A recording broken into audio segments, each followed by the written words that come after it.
I mean, if me and you were best friends, I'd still tell you you're a damn flaming queen. I'm a flaming queen. And I would tell you right back, I am a flaming queen. In and fact, you probably call me a redneck fag. So the thing is, I don't think I would, and maybe it's because I'm a helplessly politically correct, liberal, coastal bubble person. I'm not very politically correct.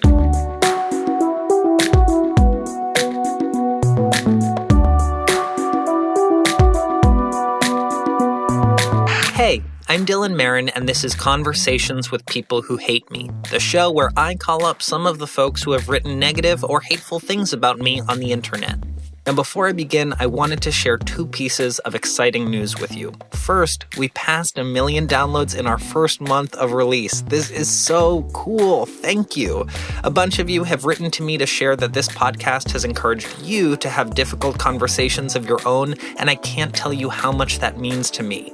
To keep it balanced, though, I should also share that one person wrote to me complaining that this show was featured as an editor's pick, and she wanted me to change the algorithm because she doesn't like the show. Now, full disclosure, I am not that powerful or cool, and I don't control algorithms, but if you want to blame me for being an editor's pick, you do you.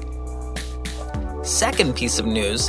So you know how at the end of every show I say, remember, there's a human on the other side of the screen? Well, Rob Wilson, the amazing artist who designed the show's logo, has illustrated that phrase, and it's now a sticker that you can own. Stick it on your phone or your computer, or I don't know, stick it on the palm of your hand as a gentle reminder that there are humans who read the comments we write and humans who write them. Another artist that I'm a huge fan of, Jessica Hayworth, has designed a couple of t-shirts, including one of the phrase hurt people, which you might remember was the title of our second episode. All of this and more is available at our merch store at www.conversationswithpeoplewhohateme.com.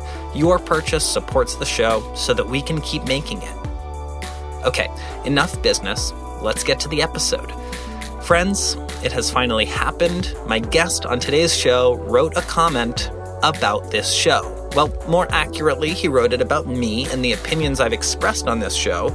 And not to brag, he called me a flaming homo, a sissy, and a flaming queen. I should also tell you that he himself is a gay man, and his name is Lee. A few weeks ago, Lee publicly wrote this comment. I listened to it, and in my opinion, he is an idiot. I could write a 1,000-page essay on all the ways I disagreed with this flaming homo. Words do not hurt unless you're a Tinkerbell that has lived a protected life. I am gay and a conservative classic libertarian. People like this young man is the reason everyone thinks all gays are sissies and flaming queens. So, I am going to call Lee right now.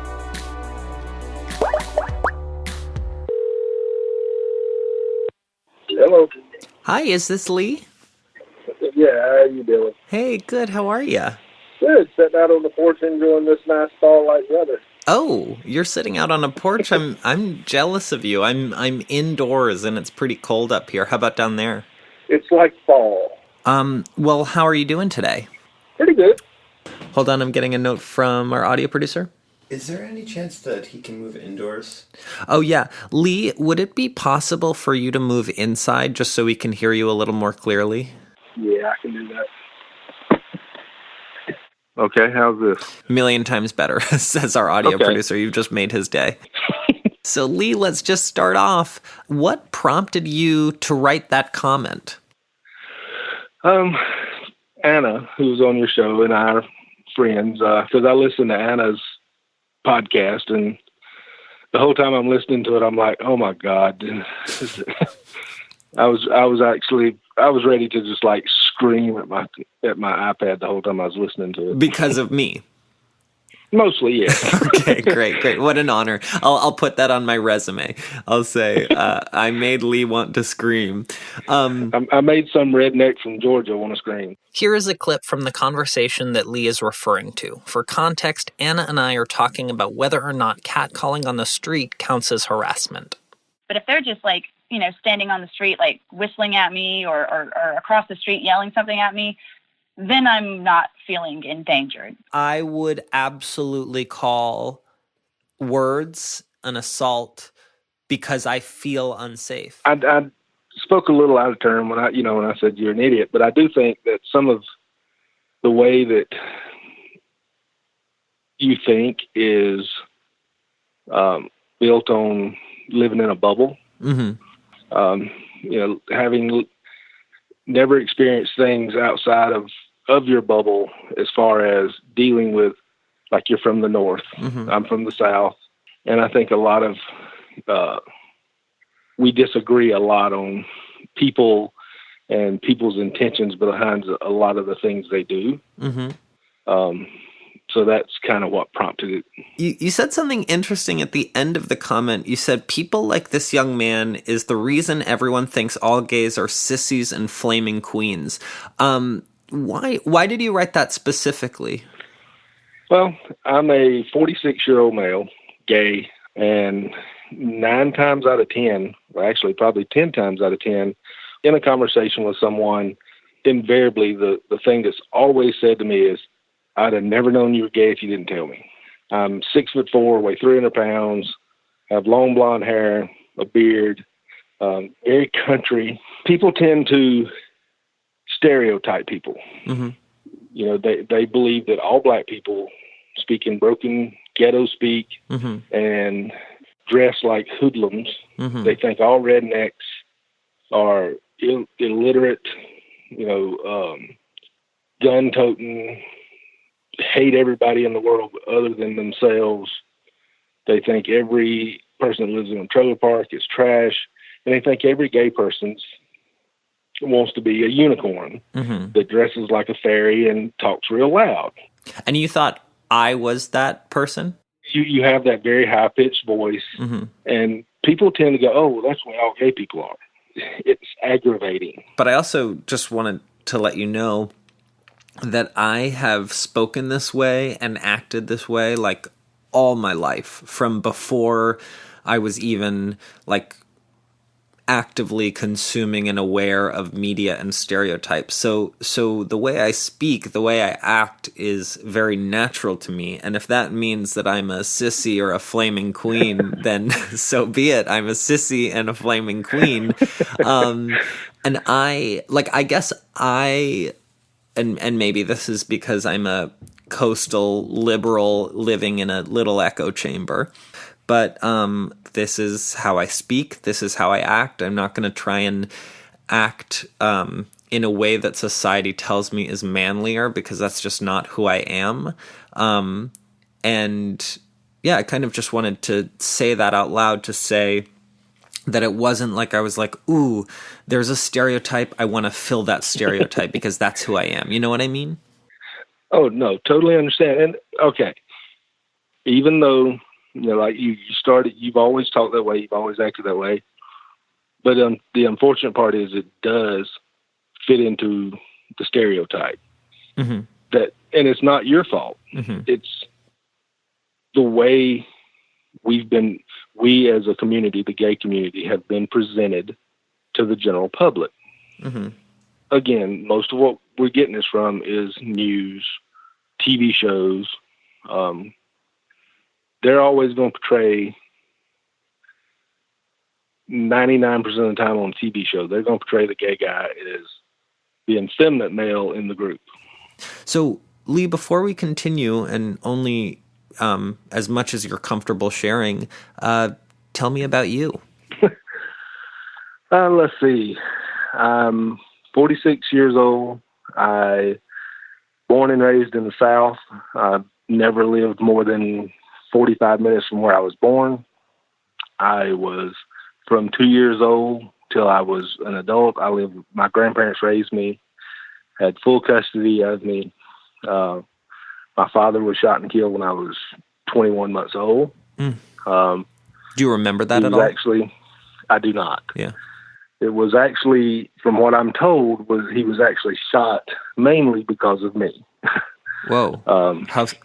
Take me through that. When I was born, there used to be, and I don't know what the actual term would be anymore, but it used to be called pigeon-toed or club-footed, where most people, if you lay them flat on their back, their feet are pointing straight up. With me, my feet turned in. so my toes pointed at each other. Mm-hmm. So nowadays they do, if a child's born that way, they actually, do a corrective surgery where they will literally go in and break bones and correct the foot. With me, I looked like Forrest Gump till I was about 7 years old. Oh. I grew up wearing braces, had to have special shoes that the braces locked into. They would all the way up and wrapped around my waist. It had like a little belt. So very much like Forrest Gump, right? Yeah. I don't remember a lot about it now. As I got older, 6, 7 years old, I can remember that it was pretty painful because literally I had pieces of metal turning my feet the way they were supposed to go. Right. That sounds not fun. So you remember when you would have growth spurts and you'd have the pain in your legs and stuff like that. Well, multiply that. Yeah. And that was me. And that's constant. Right. Yeah, a constant. As long as the braces are on, it hurt. So my father drank a lot.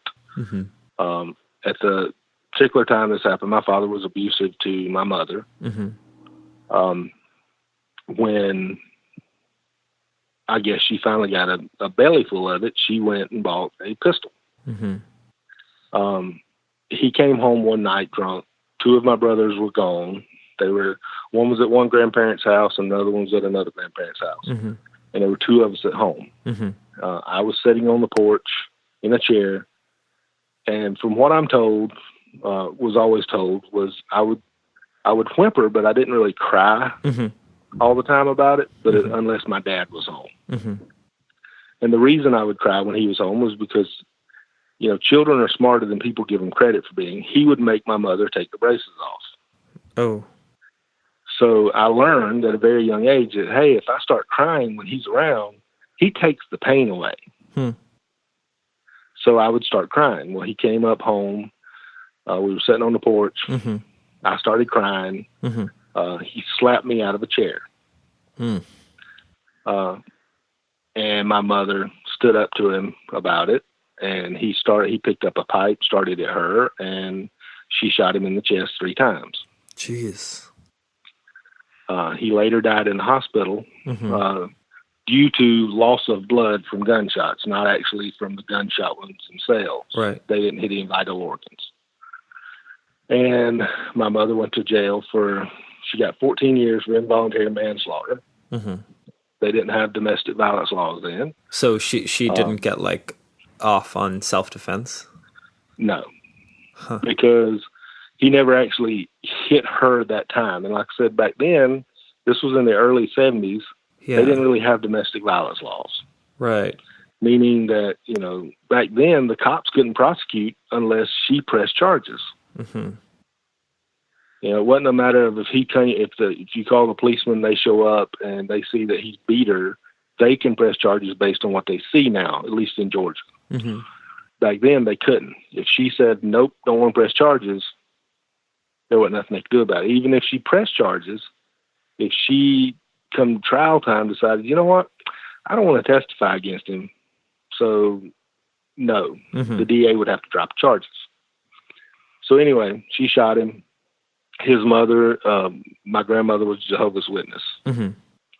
They don't believe in giving fluids, bodily fluids, blood or anything like that. Yeah. So his mother refused to let them give her son blood, and he laid on a bed in the hospital and died from loss of blood. Jeez. So my grandparents on my mother's side took me in, took my 3 brothers in, they raised us. At 18 years old, I decided at a very young age, I decided I want to be a policeman. So at 18 years old, I actually left high school, got my GED, and went to work for the sheriff's office. I was a policeman from 18 to 30. I worked as a deputy sheriff in the small county I lived in. All but 3 years of it, and I went to work for a local police department the last 2 or 3 years. I left policing when I was 30, and glad I did. Police are just like anybody else. They join the profession, like doctors and EMTs and nurses. they join that profession because they truly want to help. And that's what you wanted to do, right? And that's what I wanted to do. And when I finally started to realize, you know what, nothing I do, I got burnout. Mm-hmm. You get tired of arresting the same guy for for beating his wife, or for selling drugs, or for breaking into houses. You lock him up, he goes to court slaps him on the wrist, he goes out and does it again because he knows he's not going to there's no true consequence to what he does. What I also would love to hear about is when did you come out? I actually came out when I was early 20s, 21, 22. And what was that like? It was an experience. I've faced discrimination at work when I was a policeman. I can tell you that story. Mm-hmm. I was a deputy, and I was seeing a guy. He was married, had a kid. He was gay, but had done what he thought was right, got married, had a kid, ended up divorcing his wife and living as a gay guy. Mm-hmm. But anyway, I was seeing this guy, and one of our investigators noticed me spending a lot of time with him, and I guess picked up on the fact that I spent a lot of time at his house. The way he and I talked to each other wasn't necessarily the way everyone else did. Right. Probably let it slip, I'm sure something slipped out in saying, you'll slip out and say my boyfriend in public or something. Yeah. And he picked up on it. Got it. So he went to the sheriff of our county that I had known since I was a baby. Mm-hmm. And actually asked the sheriff if he could start an investigation on me for being gay. Because in a lot of states, and back then, and this was in the early 90s, sodomy was still against the law. Mm-hmm. And the sheriff told him basically to mind his own damn business, that what I did in privacy of the bedroom was my own business. Mm-hmm. And to let it go. And, I'm sure the fact that he had known me my whole life might have had something to do with that. Mm-hmm. So the sheriff called me to his office and told me what had happened. One of those, just be on the lookout, don't do anything to get in trouble type thing. Mm-hmm. Because, again, sodomy was against the law. Mm-hmm. So I decided the best way to handle it was to confront the guy. Mm-hmm. Even at 21, 22, I was slimmer, but I was still 6'4", and I weighed probably 230, but it was 230 pounds of solid muscle. Mm-hmm. I went to the gym every day and ran and worked out and all that stuff. Mm-hmm. So I walk into the guy's office and walk up to his desk and politely ask him if he wanted to know anything about my personal life. And I prefaced it with, who I sleep with is my damn business. It's none of yours. If you're that damn interested, why don't you come watch? And he did not take you up on that. No, he did not take me up on it. And politely told him if he had a problem, then me and him could settle it man to man, that he didn't need to run to the sheriff. Uh-huh. That solved that problem. But at that point, I'm out to the whole department. Mm-hmm.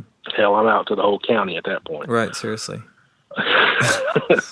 So, rock on, a couple years later, I get into a foot chase with a prisoner, or a guy I'm trying to arrest. Stay right there. Lee's story will continue after a quick message from our sponsor. Support for today's show comes from MeUndies. You want to look good in your underwear and be comfortable, right? But I know that perfect balance is hard to find. The great news is that MeUndies is made from sustainably sourced, naturally soft fabric that is 3 times softer than cotton, so it's going to be the most comfortable pair of underwear that you'll own.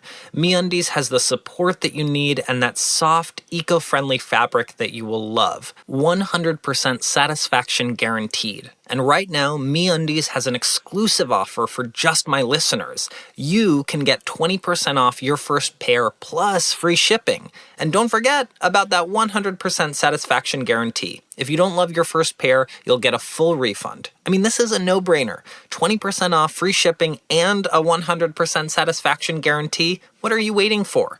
Just go to MeUndies.com/conversations to get 20% off, free shipping, and the 100% satisfaction guarantee on the best and softest underwear that you'll own. That's MeUndies.com/conversations. It's a limited time offer, so what are you waiting for? Start wearing the best underwear of your life. It has changed my life, and it's time to let MeUndies change yours. Go to MeUndies.com/conversations right now. All right, let's get back to the show. Rock on, a couple years later, I get into a foot chase with a prisoner or a guy I'm trying to arrest. And I called in the chase to the dispatch office. They cleared the channel. The proper procedure would be if you get into a chase with a foot or on car, you call into dispatch, they clear the channel, meaning no one else is allowed to talk on your frequency as long as you're in the chase. So that you can't accidentally get covered up and be calling for, saying you're shot or you've had to, shots fired or you've been hit with a stick or whatever. So that, they couldn't cover you up and they couldn't hear it. So I get into a chase. It's about 5:30 in the afternoon and I call for the chase, call for backup, and no one on my shift responded. You were just alone. Deputies I was alone by myself. And I was in the city, and a city cop saw me get into the chase. I was out helping him work the wreck, and he saw me get into the chase. The wreck was off the road, so there was no reason he couldn't come help me as well. Right. Two deputies that were on the night shift heard my call, and they were up getting ready to come to work, and they responded, and they helped me catch the guy. So when I got him to jail, I was right at shift change. I walked into the shift change office and the deputy's office, and I said, is there a reason none of you son of a bitches come to help me? And they were all like, we didn't hear it. I'm like, okay, let's go ahead and get something straight. Now, don't get me wrong. I know in the stories I'm telling, I sound like I'm the world's biggest badass. I'm not.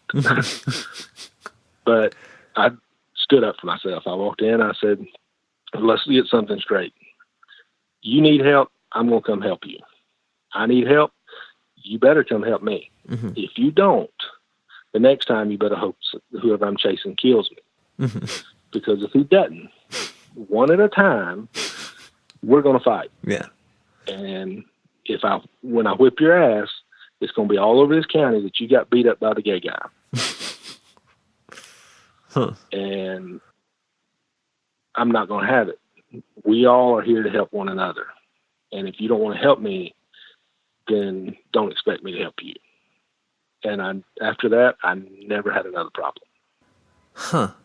They may not like me, but they damn sure respected me.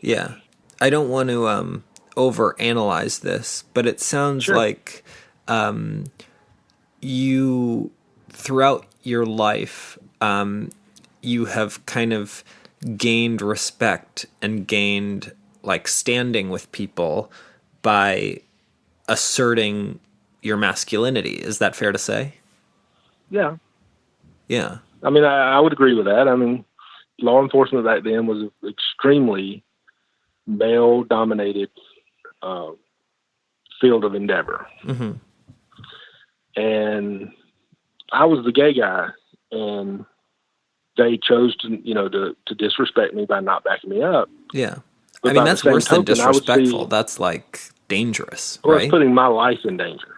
But it really just seems like you and I are the product of our circumstances, right? And I'd agree. And I am, as you say, a sissy or a flaming queen, because that is who I am. And I also think that you are this person who believes men should be men. This is the type of guy I am. You're a masculine, mask-presenting guy. And so I think it's not that one is right and one is wrong, but instead that both can coexist together. Do you believe that they can? I do. Well, in that spirit, I actually did want to share something with you, and I'm bringing this up because, you're talking about stereotypes and who gets to represent gay people in the media or who the media chooses to represent gay people. And in many ways, that's almost exactly why I do this work that I'm doing right now, or rather why I kind of worked so hard to be in the media. And it's because when I was younger, and even still in my young adulthood, you're told so many times by the gatekeepers of the entertainment industry that you are not the right this kind of person. You're not the right kind of Latino person. You're not the right kind of gay person. And I would get that a lot because, I'm gay, and I'm effeminate.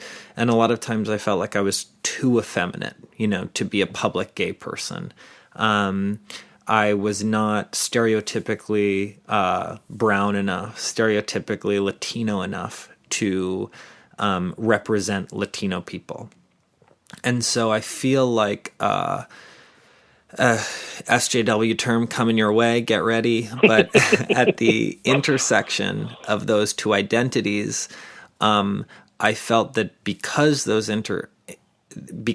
identities intersected in a nuanced way, I was prohibited from, kind of doing public work because I was not this prototype of what a gay person was or what a brown person was. And essentially a lot of the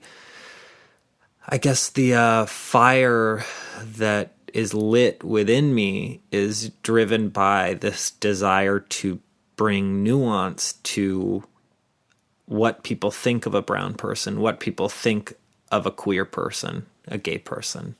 And so I guess, even though we are very different people, we do share that, which I think is kind of ironic because that's exactly the reason you wrote me this comment. Like, I am a very effeminate, high-voiced,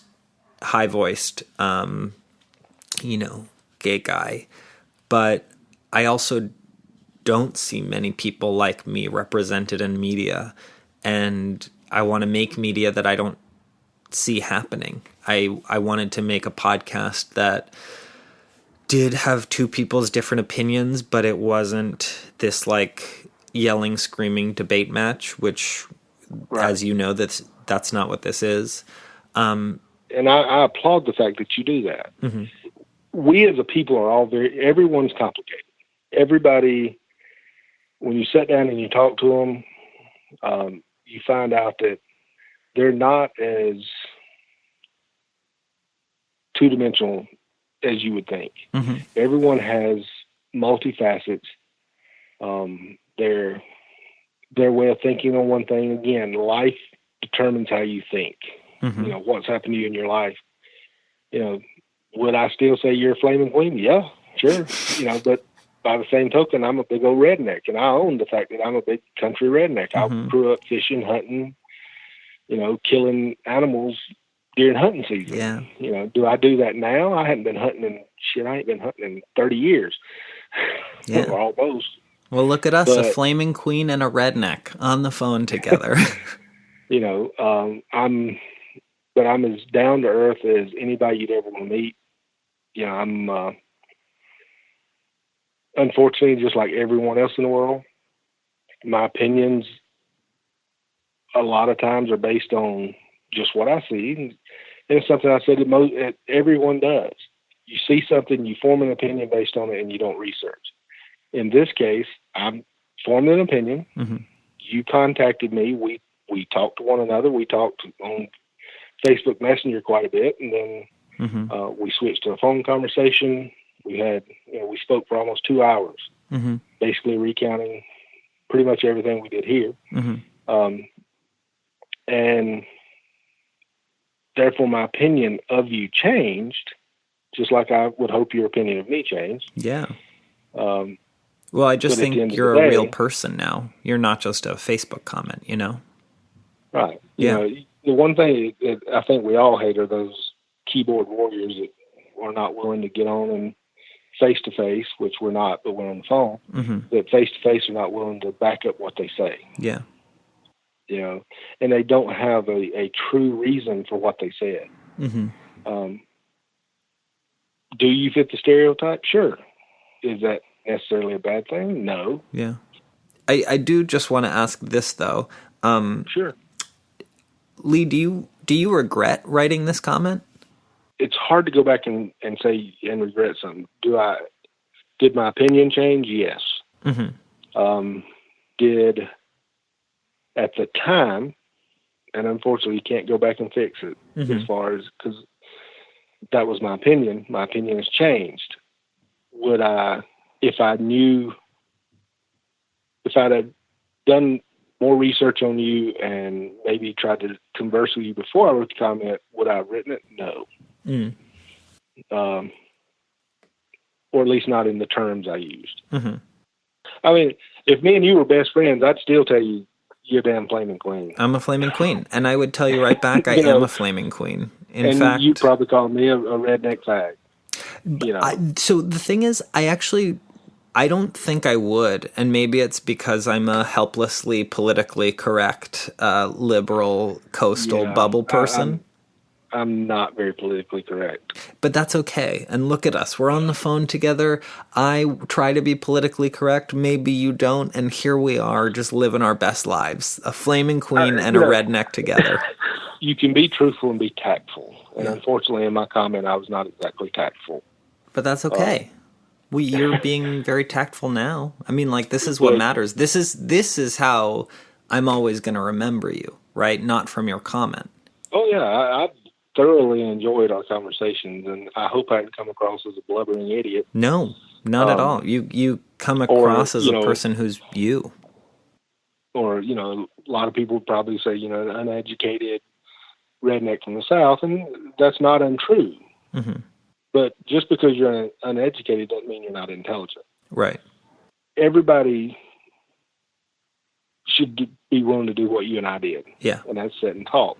Yeah. You know, like it would be, you know, I would enjoy meeting you if you ever come to the South. I can almost promise you I'll never come to New York. I've been to New York, didn't like it. Too many people. Yeah. It feels like that for me sometimes too. You know, if you ever come to the South, I would enjoy meeting you.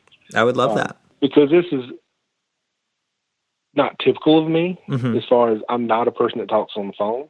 I despise talking on the phone. Oh my God. That's surprising to me. Maybe that's the most surprising thing you've said all call. And the unfortunate part is so many people aren't willing to do what you and I did, and that's sit and talk. Right. You know, most people, again, they have their opinion. That's all they're going to listen to. And the minute you stray from their opinion, they shut you down and quit listening. Yeah. And I wish more people were as open-minded about discussing differences as you have been. Oh, well, yeah. I mean, that would be great. Thanks for saying that. It would make for a much, much easier world. Yeah. If people were willing to sit down and discuss their differences. Thank you for saying that. And I appreciate the fact that you're willing to do that. Oh, well, thanks, Lee. So, Lee, I have one final question for you. I think I know the answer, but hey, I want you to be the one to answer it. As you know, this podcast is called Conversations with People Who Hate Me. Do you hate me? I didn't hate you to begin with. I disagreed with you, but I didn't hate you. There's very few people in this world I'd say I hate, and it takes somebody doing a lot more to me than me disagreeing with their viewpoint, or being a flaming homo. You ain't letting that one go, are you? I'm not. I love it. I'm a flaming queen. Let me be. You know. Well, if that's what as long as the number one thing is, as long as you're happy with yourself, that's all that matters. Yeah. Just live. I'm telling you, live by the 3 F's. Yeah. If you ain't fucking me, feeding me, or financing me, your opinion doesn't matter. You know, as long as you're happy with yourself, that's all that matters. Well, I think that's a great note to end on. Lee, I think we disagree on a lot of things and we see the world differently, but our, circumstances were also very different. So, I really, through all of that, I really appreciate you taking the time for this phone call. So thank you. Thank you. I've enjoyed it. Me too. Well, Lee, I will see you on the internet, or maybe we'll get that beer. And you said you're not coming up to New York, but maybe if ever I venture down to the South, I'll see you there. I have no plans on it. I'm not saying I won't ever, but at this moment I have no plans. Well, if I find myself in the South, maybe we'll grab that beer, okay? All right, buddy. Okay. Bye, Lee. Thank you. All right. Bye-bye. Conversations with People Who Hate Me is a production of Night Vale Presents. Christy Gressman is the executive producer, Vincent Cascione is the sound engineer and mixer, Alan Rahimic is the production manager, the theme song is These Dark Times by Caged Animals, the logo was designed by Rob Wilson, and this podcast was created, produced, and hosted by me, Dylan Marin. Special thanks to Night Vale Presents Director of Marketing, Adam Cecil, our publicist, Christine Ragasa, and also Dustin Flannery McCoy, Rob Silcox, Mark Maloney, and production assistants Allison Goldberger and Emily Moeller. Thank you to all of those who gave encouragement throughout this process, and also thank you to those who warned me against doing this project. I did it anyway. And yes, thank you to those who wrote the hateful messages, comments, and posts that inspired me to turn one-way negativity into productive two-way conversations. Thank you so much for listening, and we will be back with another conversation next week. If you love this show, tell all of your friends about it. And if you hated this show, maybe write to me. Tell me why you hated it. And who knows, maybe you'll be a guest on the show. Just remember, there is a human on the other side of the screen. We're racing through these dark times. And it's hard to take it, but we're gonna make it through these dark times. Make it through these dark times. Make it through these dark times.